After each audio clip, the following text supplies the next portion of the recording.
তো প্রিয় দর্শক, আশা করি আপনারা সবাই ভালো আছেন। আলহামদুলিল্লাহ আমিও ভালো আছি। আজকে আমরা এবং কিয়ট ফিশিং থেকে আপনাদেরকে সবাইকে আন্তরিক শুভেচ্ছা।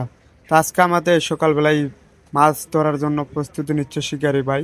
দেখতে পাচ্ছি ইতিমধ্যে শিকারি ভাই অনেকগুলাই শিকারি ভাই এখানে এসেছে এবং মাছ ধরার জন্য তারা প্রস্তুতি নিচ্ছে এবং একজন শিকারি ভাই একটি মাছ ধরার জন্য তিনি চেষ্টা চালিয়ে যাচ্ছে।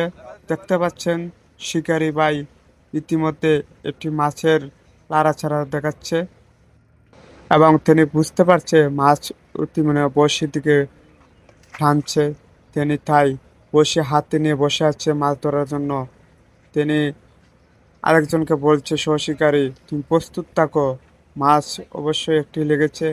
দেখতে পাচ্ছেন শিকারি ভাই বড়শিটি টানার চেষ্টা করছে, দাঁড় বিড়াচ্ছে এবং মাছটি টেনে টেনে নিয়ে আসতে পারের দিকে। আপনারা দেখতে পাচ্ছি ইতিমধ্যে শিকারি ভাই খুব দক্ষতার সাথে পরিচয় দিচ্ছে মাছটি যাতে বড়শি থেকে ছুটে না যায় সেদিকেই তিনি মাছের ভাওয়াই এদিকে তারে ভিড়াচ্ছে। দেখে মাছটি মনে হয় বিশাল বড় সাইজের মাছ। মানে কি মাছ হতে হতে পারে অবশ্যই প্রিয় দর্শক কমেন্ট বক্সে জানাবেন। আর ভিডিওটি যদি ভালো লাগে অবশ্যই চ্যানেলটি সাবস্ক্রাইব করে দেবেন। দেখেন অনেক বড় বিশাল বড় সাইজের মাছ শিকারি ভাই ধরতে পেরেছে, আলহামদুলিল্লাহ। এবং আপনারা সবাই ভালো